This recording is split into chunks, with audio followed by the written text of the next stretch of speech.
황무지가 장미꽃같이 피는 것을 볼 때에 구속함에 노래 부르며 거룩한 길 다니리. 거기 거룩한 그 길에 검은 구름 없으니 낮과 같이 맑고 밝은 거룩한 길 다니리. 하나님의 아름다움과 그의 영광 볼 때에 모든 괴로움 잊어버리고 거룩한 길 다니리. 거기 거룩한 그 길에 검은 구름 없으니 낮과 같이 맑고 밝은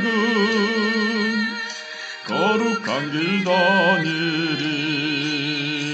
마른 땅에 샘물 터지고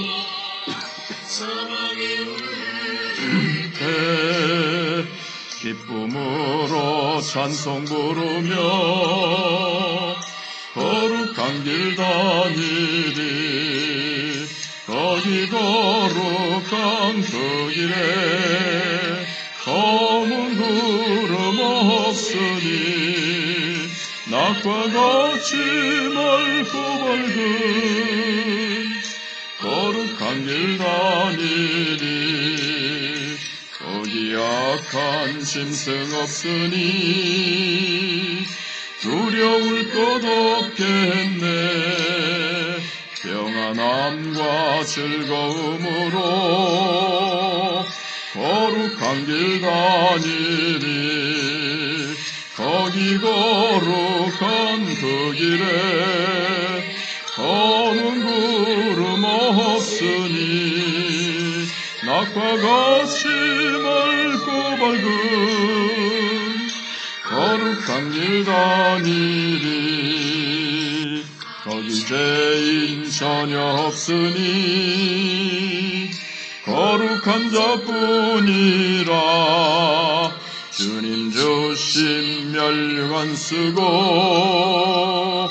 거룩한 길 다니리. 거기 거룩한 그 길에 검은 구름 없으니 낮과 같이 맑고 밝은 거룩한 길 다니리.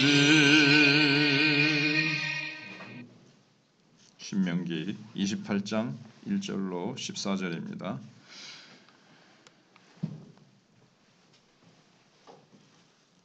내가 내 하나님 여호와의 말씀을 삼가 듣고 내가 오늘 내게 명령하는 그의 모든 명령을 지켜 행하면 내 하나님 여호와께서 너를 세계 모든 민족 위에 뛰어나게 하실 것이라.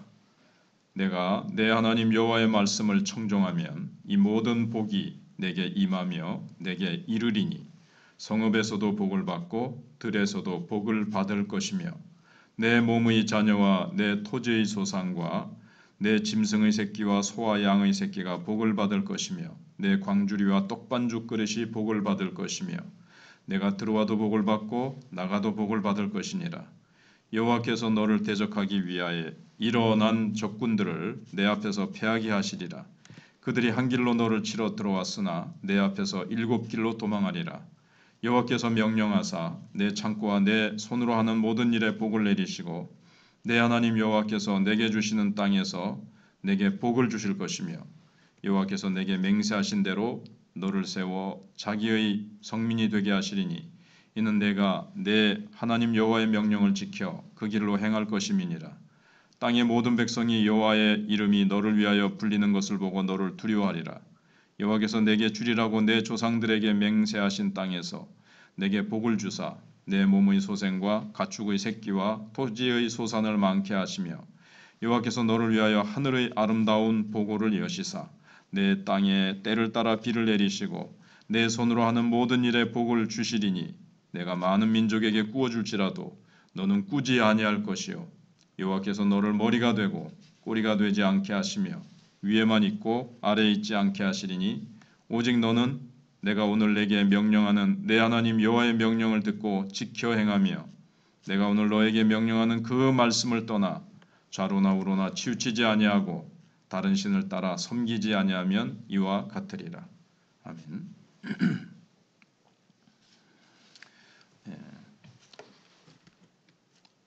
신명기 28장 앞부분을 사람들이 많이 좋아합니다. 근데 이 순종하면 축복을 받는다 이렇게 생각을 하면 성경을 좀 잘못 이해하는 겁니다. 순종을 수단으로 생각하는 거죠. 그러면 이 복이라는 것은 잘못된 개념이 되고 맙니다. 그러니까 왜곡되는 거죠. 사람들은 복에 많이 집착합니다. 근데 그것만큼이나 하나님의 뜻에도 사람들이 많이 깨닫고 알고 하나님의 뜻에 순종하기를 그렇게 원하는가 하는 것을 생각해 봐야 됩니다. 그래서 순종하면 축복, 불순종하면 저주, 물질적인 풍성까지도 하나님이 약속을 하십니다. 근데 교회가 왜 세속화됐느냐? 그 주범이 번영신학입니다. 예수 믿으면 잘 된다. 세상에서 만사형통한다. 이쪽으로 많이 나갔습니다. 그리고 실패하면 형벌이 임한다. 그리고 순종 잘하고 예수 잘 믿으면 성공한다. 이게 이제 상으로 실패한 것은 신앙생활 잘 못해서 형벌 받는 거고 성공한 것은 하나님이 축복하셔서 상 주시는 거구나. 이렇게 가는 것을 신명기는 거부합니다. 욥기도 이제 그런 문제를 우리가 다뤘습니다. 욥의 친구들이 네가 신앙생활 잘못했으니까 이렇게 벌 받는 거지. 성경에 불순종하면 저주받는다 그랬는데 너 지금 저주받은 그런 증거들이 있잖아. 이렇게 이제 나왔습니다. 그러니까 신명기는 사실 그걸 얘기하는 게 아닙니다. 그러니까 복이 목적이 되면 안 된다는 거죠. 복의 조건은 여기 분명하게 나타나고 있습니다. 하나님께 다 맡기고 의지하고 말씀이 요구하는 삶의 방식을 따르면 가나안은 풍요로운 땅, 안전한 땅이 될 것이라는 겁니다. 그렇지만 축복이라는 것은 신앙에 따라오는 결과지 목적이 아니라는 겁니다. 복을 받기 위해서 막 열심히 순종하고 그러자 하는 게 아니라 하나님을 사랑해서 하나님을 잘 따르고 순종하면 복은 따라오는 것이라는 거죠. 뒤에 따라와야지 복을 앞에다 두고 복을 받자 하면서 복을 막 추구하고 복을 얻기 위해서 순종은 수단이 되면 그러니까 복이 목적이 되고 하나님이 목적이 되면 하나님의 뜻이 목적이 되면 복은 뒤따라오는 건데 복을 앞세워서 복을 하나님보다 더 앞서 있으면 이게 이제 앞뒤가 바뀐 거라는 겁니다. 하나님이 주신 축복보다도 하나님과의 관계가 우선인데 하나님이 주시는 축복을 우선해 버리면요. 축복받고 나서 그 축복에 쏙 빠져가지고 신앙이 변질됩니다. 하나님 복보다 하나님의 뜻이 우선이라는 것을 우리가 잘 알아야 되겠습니다. 여기 이제 14절까지 6가지 복이 나오는데 참 총체적이고 현실적이면서 참 미래지향적인 그런 복이 기록되어 있습니다. 삶의 전 영역에 관련되어 있습니다. 이를 통해서 모든 영역이 하나님의 주권 아래 있음이 이제 증명이 됩니다. 들어가도 나가도 뭐 떡반죽 그릇이 또 가축을 키우는데 그 가축에도 복을 주시고 뭐 삶의 모든 영역에 복을 주십니다. 그러니까 우리에게 필요한 것은 더 나은 조건 이것보다는 믿음입니다. 우리가 믿음을 가지고 하나님과의 관계가 잘 되어 있고 순종하면 하나님이 모든 영역을 다스리시기 때문에 모든 영역에 하나님이 채워져야 될 부분이 다 채워지고 하나님께서 윤택하게 하시고 복을 주시는 겁니다. 근데 우리가 알아가야 될 것은 복의 내용보다도 복의 근원입니다. 이런 복, 이런 복, 이런 복, 여기도 이런 복을 주시고 저기도 저런 복을 주시고 복의 내용보다는 복의 근원이 누구신가? 그리고 복의 근원 대신 하나님과의 관계가 잘 되어 있으면 모든 것을 다스리는 하나님께서 알아서 여기도 저기도 다 범사에 이 축복이 다 흘러가는 거죠. 요셉이 하나님을 잘 믿고 하나님과 동행하니까 보디발의 집에 밭에도 요셉이 관계된 모든 것에 복을 주시듯이 복의 근원이 이제 중요한 겁니다. 그 다음에는 변화가 목표입니다. 순종은 하나님이 언약을 주시고 그 언약을 통해서 그들이 잘 살아가는 그 순종, 이 순종이 이제 하나님께서 기대하신 것입니다. 그것을 이루어 드리는 겁니다. 너희들이 이 말씀대로 잘 살아가면 너희들이 복을 받게 될 것이다.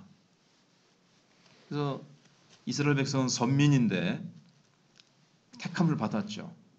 그러나 그들이 이 말씀대로 살아서 이제 거룩한 백성이 되어야 됩니다. 그러니까 선민이 된 것은 은혜입니다. 근데 거룩한 백성이 되는 것은 거룩함과는 택한 백성 다워지는 겁니다. 그러니까 순종해야 택한 백성 다워지는 거죠. 백성은 아무런 공로 없이 은혜로 하나님의 백성으로 택함을 받았어요. 애굽에서 건짐받고 하나님께서 하나님의 백성으로 삼으셨습니다. 그러니까 나를 십계명 서문에 보면 나는 너희를 애굽에서 인도하여 낸 하나님이니 구원받고 나서 율법을 주시지 않습니까? 이 율법을 먼저 주시고 율법대로 살면 내 백성이 된다가 아니고 내 백성으로 먼저 삼으시고 그래서 백성은 은혜가 됐습니다. 그럼 이 말씀을 지켜라. 백성답게 살기 위해서, 백성다워지기 위해서. 그래서 하나님은 순종하는 자를 높이시고 순종하는 자를 통해 높임 받으시고 또 그 순종을 통해서 그가 축복을 흘려보내는 축복의 통로로 만드십니다. 즉 세상을 살리는 자가 되는 거죠. 그래서 신약 시대 때는 이 복음을 가서 전함으로 세상을 살리는 겁니다. 축복의 통로가 되는 겁니다. 복을 마다할 사람이 없습니다. 하지만 복의 조건인 말씀 순종에는 사람들이 냉담합니다.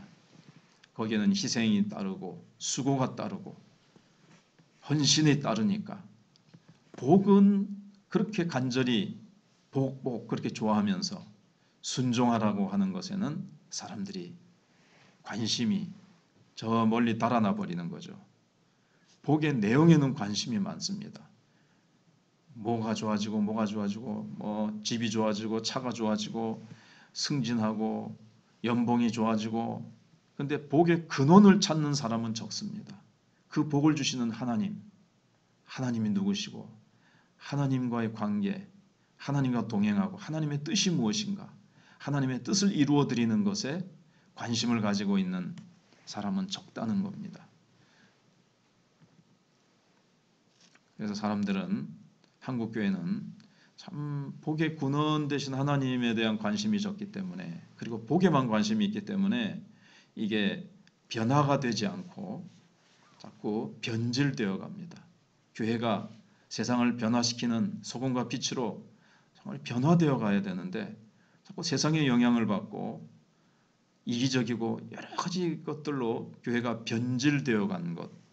그래서 세상의 비난을 받고 교회는 새롭게 되어야 된다고 하는 그런 안타까운 그런 대상이 되고 있습니다. 여기는 복보다도 하나님의 뜻에 우리가 마음을 두고 하나님 앞에서 이 부분을 놓고 기도하고 하나님의 뜻을 깨닫고 순종하는 한국교회가 될 때에 복은 저절로 따라온다는 것을 알아야 되겠습니다. 기도하겠습니다. 하나님 감사합니다. 어제 또 성례식을 하고 또 주의 살과 피를 통해서 저희들이 영적으로 구원의 견고함 또 구원의 기쁨을 얻고 새 힘을 얻어서 오늘부터 또 세상을 향해서 달려갑니다. 하나님 저희들이 복에 집착하기보다 복의 근원 되신 하나님을 향해서 우리가 그 하나님의 뜻을 향해서 간절히 알기를 원하오며 그 뜻에 온전히 순종하기를 원합니다. 복받기 위해서 순종하는 것이 아니라 하나님이 나를 구원하셨으니 하나님이 나를 사랑하셔서 독생자까지 주셨으니 그 하나님 사랑하고 하나님의 뜻이 무엇인지 저 죽어가는 영혼들을 향해서 우리가 축복의 통로가 되기를 원하셔서 우리에게 복을 부어주심을 알고 하나님 앞에 이 축복이 무엇보다도 예수 그리스도의 이름, 예수 그리스도의 십자가와 부활의 이 복음을 가서 전하라고 하신 말씀대로 순종하면 복은 저절로 따라온다는 것을 알고 순종하기를 원합니다. 하나님의 뜻이 무엇인가를 깊이 알기를 원합니다. 하나님께서 또 오는 주일 일꾼을 세웁니다. 어떤 일꾼을 원하시고 또 하나님께서 일꾼을 세우심이 은혜요.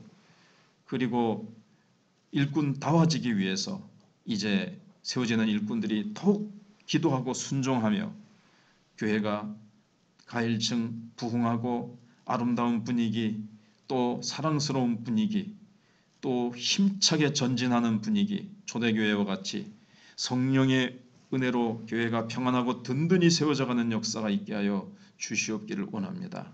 학습을 받은 새 성도가 더욱더 배우고 하나님을 알아가면서 또 6개월 뒤에는 좋은 세례교인으로 세워질 수 있도록 하나님께서 은혜를 베풀어 주시고 사정이 있어 어제 받지 못한 성도들도 또 다음 교회에 학습을 받고 또 학습교인으로 세워지고 세례교인으로 세워지고 또 일꾼으로 세워지고 하나님 나라에 추수할 일꾼이 부족한 이때에 하나님께서 계속해서 저희 교회에 적은 부분으로 강물이 흐르지만 나중엔 큰 강을 이루게 해주시고 에스겔 선지자가 헤엄치야만 될 만큼 그렇게 은혜의 강수가 흘러넘쳤던 것처럼 우리 마천교회가 은혜의 강수가 흘러넘치게 하여 주시옵소서. 하나님께서 계속해서 저희 교회를 은혜 가운데로 인도해 주시고 성령의 파도가 일게 하여 주시고 하나님의 놀라운 은혜가 넘쳐가게 하여 주시옵소서. 감사를 드리옵고 예수님 이름으로 기도하옵나이다. 아멘.